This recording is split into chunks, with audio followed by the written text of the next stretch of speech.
Hello friends, welcome to SSC guidance. आज का हमारा टॉपिक है डीआई, डाटा इंटरप्रिटेशन से। और अगर आप एसएससी या बैंक किसी के भी एस्पायरेंट्स हैं तो ये वीडियो जो है आपके लिए डेफिनेटली बेनिफिशियल होगा, क्योंकि चाहे एसएससी का एग्जाम हो या बैंक का, दोनों में डाटा इंटरप्रिटेशन यानी कि डीआई के क्वेश्चन पूछे जाते हैं। तो चलिए देखते हैं। आज ये पहला हमने पाई चार्ट लिया है और यह पाई चार्ट में दिया गया है एक राज्य की आय दर्शाई गई है, यानी कि उसकी आय किन किन टैक्सेस से आती है वो दिखाया गया है।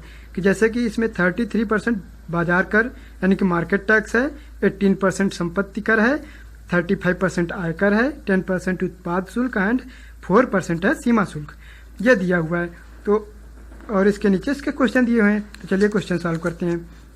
पहला क्वेश्चन है, यदि किसी वर्ष में बाजार कर से रुपये 165 करोड़ यदि किसी वर्ष में बाजार कर से रुपये 165 करोड़ है तो अन्य स्रोतों से कुल आय क्या होगी। यहाँ बाजार कर से आय लिखेंगे, इसलिए समझ में नहीं आ रहा था। तो लिखेंगे यदि किसी वर्ष में बाजार कर से आय 165 करोड़ रुपए है तो अन्य स्रोतों से आय क्या होगी। तो पहले बाजार कर देख लेते हैं। बाजार कर कितना है? 33%, यानी 33% की वैल्यू दी है कि 33% से आ रहा है 165 करोड़ रुपीज। तो अन्य से तो टोटल जो है 100% होता है।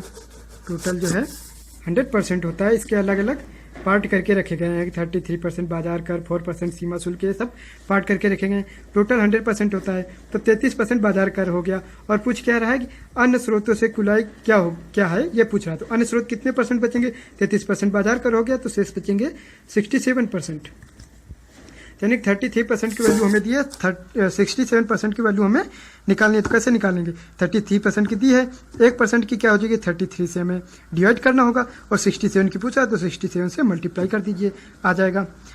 तो देख लेते हैं, 5 बार जाएगा, 5 से मल्टीप्लाई करते हैं, यानी 335 करोड़ आ जाएगा, 335 रुपीज करोड़। ऐसे कर लेंगे। ये हो गया पहला क्वेश्चन। नेक्स्ट देखते हैं दूसरा क्या है। यदि एक वर्ष में कुल आय यानी कुल आय दिया हुआ 733 करोड़ है तो आयकर और उत्पाद शुल्क से आय क्या होगी। कुल आय 100% होती है। तो कुल आय यानी कि 100% की वैल्यू दी हुई है 733 करोड़ रुपीज। एंड हमें आयकर और सीमा शुल्क से आय बतानी है। आयकर और सीमा शुल्क से कितनी थी? आयकर से थी 35% और सीमा शुल्क से थी हमारी 4%। तो कितनी हो जाएगी? 39%। सॉरी, हमें देखना था आयकर और उत्पाद शुल्क देखना था। तो आयकर का है 35% और उत्पाद शुल्क का है 10%। तो ऐड करेंगे 45% हो जाएगा, यानी कि हमें वैल्यू जो पूछ रहा है वो 45% की पूछ रहा है और 100% की दिया हुआ है। तो कैसे निकालेंगे? 1% का कितना हो जाएगा? 100 से डिवाइड कर देंगे, 733/100 इंटू 45% का वैल्यू निकालनी है तो इंटू 45 कर देंगे। अब इसको सॉल्व कर लेंगे। इसको सॉल्व कैसे करेंगे? इसको हम काटेंगे नहीं 5 से, क्योंकि 25 आ जाएगा, फिर डिवाइड करना पड़ेगा। तो हम इसको मल्टीप्लाई कर लेते हैं। मल्टीप्लाई जल्दी से कैसे करेंगे? 45 है, इसको 9 इंटू 5 में डिवाइड कर लेंगे। 9 और 5 में डिवाइड करने से ये हो जाएगा कि हम सिंगल डिजिट से जो है मल्टीप्लाई आसानी से और जल्दी से कर लेते हैं, इसलिए इसमें डिवाइड कर लेंगे। पहले 9 से इसको मल्टीप्लाई कर देंगे।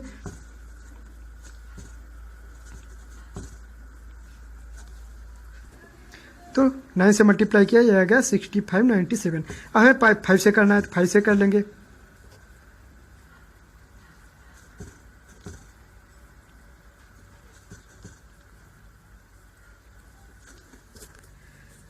तो ऐसे हम करेंगे, अलग अलग मल्टीप्लाई करेंगे। पहले 9 से मल्टीप्लाई कर दिया, फिर 5 से कर दिया। इसको हम जल्दी से, क्योंकि अलग अलग सिंगल डिजिट से मल्टीप्लाई कर सकते हैं, इसलिए करेंगे। उसके बाद हमें अपॉन में कितना था? 100, तो 100 से भाग देना है, 2 अंक बाद 0 लगा देंगे। तो हमारा आंसर आ जाएगा 329.85 करोड़।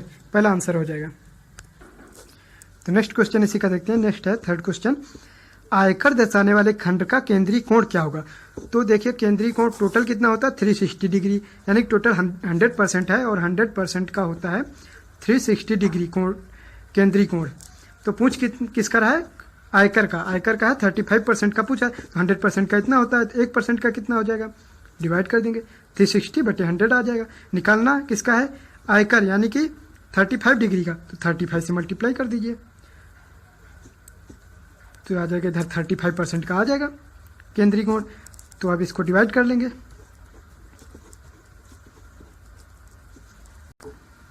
ये 18 आ गया, 7 मल्टीप्लाई कर देंगे 126 डिग्री आ जाएगा इसका आंसर।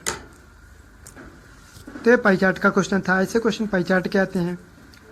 तो नेक्स्ट देखते हैं ग्राफ का क्वेश्चन। तो ये रहा हमारा ग्राफ। ग्राफ में क्या दिया है, दो विभिन्न स्कूलों के छात्रों की संख्या, वो भी सैकड़ों में, मतलब हंड्रेड्स में दी गई हैं, जो विभिन्न वर्षों में एक परीक्षा में उत्तीर्ण हुए। दो स्कूल कौन से, स्कूल पी और जो लाइन है वो स्कूल क्यों। तो ये ग्राफ बना हुआ है, इधर स्टूडेंट्स है, number of students in hundreds, और इधर है ईयर्स, और ये स्कूल पी है जो ब्लैंक है वाइट, और ये लाइन वाला स्कूल क्यों है। तो ऐसे ये 2005 से 2000। तो पहला क्वेश्चन है हमारा, वर्ष 2007 में स्कूल क्यू में उत्तीर्ण होने वाले छात्रों की संख्या इससे पिछले वर्ष की तुलना में लगभग कितने प्रतिशत की वृद्धि हुई। तो हमें लगभग वृद्धि निकालना है। तो हमें क्या चाहिए कि 2007 में क्यू स्कूल से उत्तीर्ण छात्रों की संख्या चाहिए और उससे पिछले साल उत्तीर्ण छात्रों की संख्या चाहिए। तो ग्राफ में देख लेते हैं। तो ग्राफ में वर्ष 2007 में क्यू में पास छात्रों की संख्या है 80, और उससे पिछले साल अगर देखें तो है 55 क्यू में। तो सॉल्व कर लेते हैं। तो दिया हुआ है 2007 में है हमारे पास 80 पास हुए, पिछले साल हुए थे 55। तो देखते हैं कितने प्रतिशत की वृद्धि। तो प्रतिशत वृद्धि निकालने के लिए पहले देखते हैं वृद्धि कितने की हुई, 25 की। 25 बटे लिख लेंगे, किससे वृद्धि हुई, 55 से, तो बटे 55 आ जाएगा, इंटू 100 कर देंगे, परसेंटेज आ जाएगा। अब इसको सॉल्व कर लेते हैं।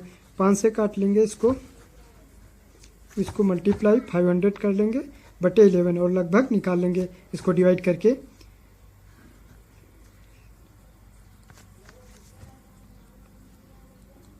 पॉइंट 45 पॉइंट समथिंग आएगा परसेंटेज। तो यहाँ पे लगभग बताना है। तो हमारा ऑप्शन क्या दिए हैं, 30, 36, 45, 49।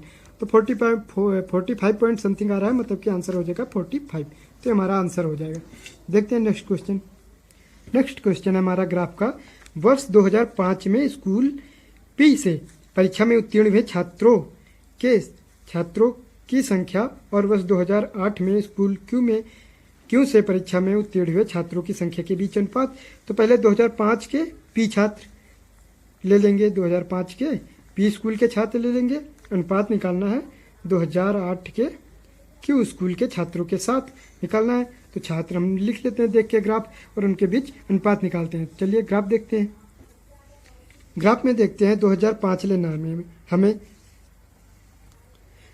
2005 में पी देखना था हमें। 2005 में पी कितना है, 85, और 2008 में क्यू, 2008 में क्यू है कितना है, 90। तो 85 और 90 के बीच हमें निकालना है रेशियो। तो निकाल देते हैं। तो 2005 में पी स्कूल में छात्र थे 85, और 2008 में क्यू स्कूल के छात्र थे 90। तो इनका अनुपात निकाल देंगे, तो आ जाएगा 17:18। ये हो जाएगा आंसर हमारा। नेक्स्ट देखते हैं। नेक्स्ट क्वेश्चन है हमारा, सभी वर्षों में मिलाकर स्कूल पी से परीक्षा में उत्तीर्ण हुए छात्रों की कुल संख्या और वर्ष 2006 और 2007 में दोनों स्कूलों से मिलाकर परीक्षा में उत्तीर्ण हुए छात्रों की कुल संख्या का कितने प्रतिशत है।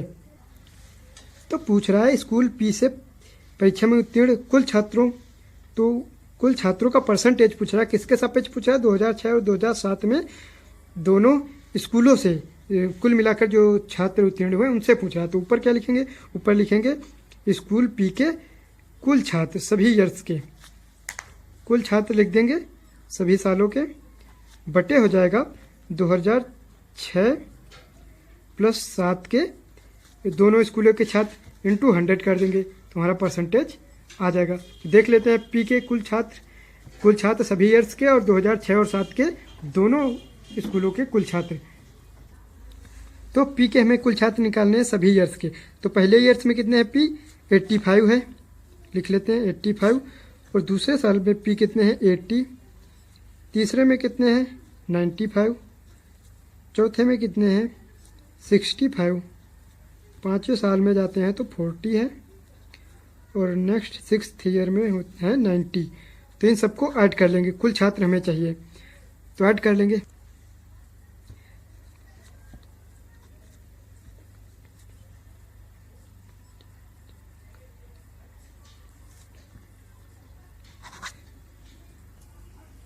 और हमें लेना है 2006 और 7 के दोनों स्कूलों के कुल छात्र। तो 2006 और 2007 इनके कुल छात्र दोनों स्कूलों के लेना है। तो पी में 2006 में है 80 और 2006 में क्यू में है 55।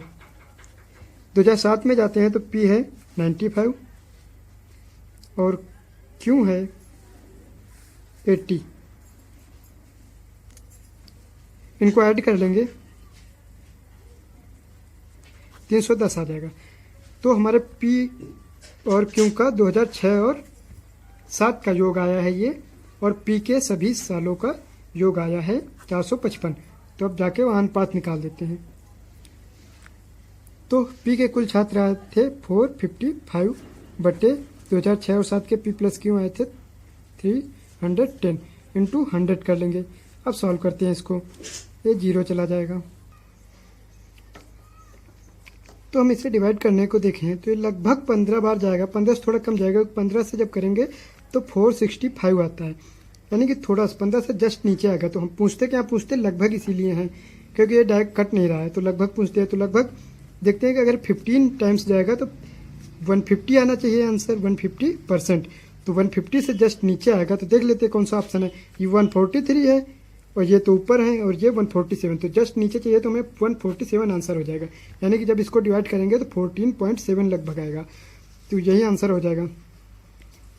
तो आज डीआई में 2 पाई चार्ट और ग्राफ के 2 क्वेश्चन। आई होप कि आपको ये वीडियो पसंद आया होगा। तो अगर आपको ये वीडियो पसंद आया हो तो इसे लाइक एंड शेयर जरूर कीजिए और हमारे चैनल को सब्सक्राइब भी कीजिए, क्योंकि हमारे से अन्य वीडियो लाते रहेंगे। तो आज का ये वीडियो देखने के लिए बहुत बहुत धन्यवाद।